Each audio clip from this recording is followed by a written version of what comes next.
Midhiero pod okwako moko kuom jopuonjre mamanyo thuolo mag donjo e grade mar 10 kaluwore gi pek mar yudo omenda. Tinende kaunti ma Kisumu kaka napimo nus seche ka ni jopuonjre 15 ne oyudore kama tek bang' ka jago moro manyocha wuondogi ni chunye ler kendo dhi siro sombgi e skul nolal negi miru. To kaka Ali Abich leronwa kaunti ma Homa Bay pod ni kod mok tin ni 37% mar jopuonjre mapok odonjo e skul nyaka sani.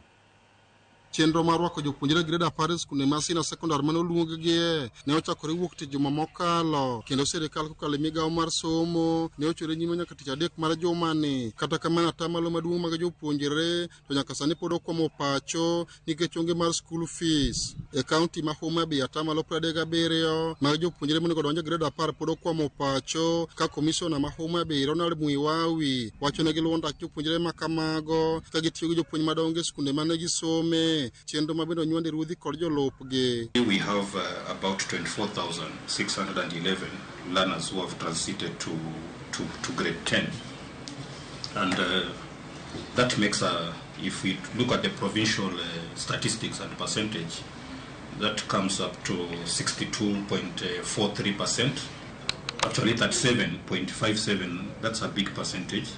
37 is a big percentage, and we are calling upon our main stakeholders we work together so that we can pull on these numbers. Miwawi ne okoni nonro magisetimo yango ne kwan jopuonjre mathoth mapod okwamo pacho okwamo kaluwore gi nok mar school fees, kendo fees mare oseyudo ripode modhuro kuom jonyuol makwayo kony mondo oter nyithindgi e skunde mopogore. Ne okoni e kinde ma sirikal kod migepe mamoko temo neno ni jopuonjre ma kamago yudo konyruok margi, to jonyuol bende nyaka bed joratiro kendo manyalo siro somb nyithindgi to tim mano mogirito mondo mi okonygi. One thing that we have observed is that we have seen parents walk into government offices, mine included, where parents are expressing their concerns that they are not able to take their children to school. We have just dispensed with the Elim scholarship, where about 185 learners have gotten the scholarship.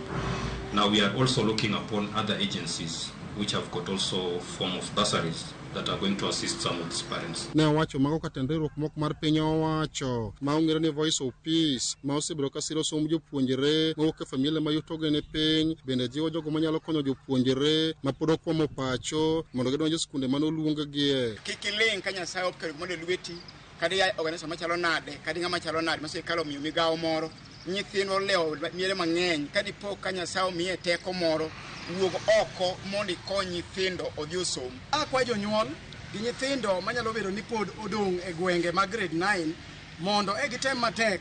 Wan gi well wishers manyalo konyo nyithindogo kuonde ma gintie, kata ka osebiro janyuol nyalo timo achiel ariyo adek moko to modong' to wakawo. Wamedo chung' gi jonyuol nikech Nyasaye komiyi teko moro kata Nyasaye komiyi well wisher moro, tiyudo ka yalo maber en ni mondo nyathi moro obede gi neno madiere monyalo timo. To e kaunti ma Kisumu, jopuonjre 15 monego donjo e grade 10 skunde mopogore osebedo kokwamo chakre nyoro e kar dak ma Manyata sub kaunti ma Kisumu Central bang' ng'at mane owuondogi ni dhi siro sombgi lalnegi miru kendo ok mak simbgi. Jonyuol jopuonjrego lero ni achudhno ne okonegi mondo ginyiew matres mag jopuonjrego kaachiel gi sanduk mikete gige somo kod buge ne nyithindgi, ka ne osingo nodhi nyiewo negi mwandu mamoko. Apichas mawuok e migawo mar somo e kaunti ma Kisumu ne ochopo kanyo ma oreso jopuonjrego eko kaachiel kod jonyuolgi. Ameita yeye Kisian mix na sina namna, bwanangu alikufa. Hata sanduku yenye niko nayo hapa na mattress niliomba tu. Tukimpigia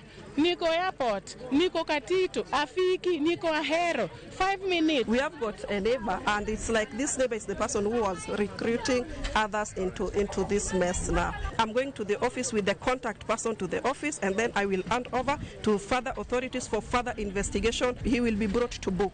Ali Abich, Ramogi TV.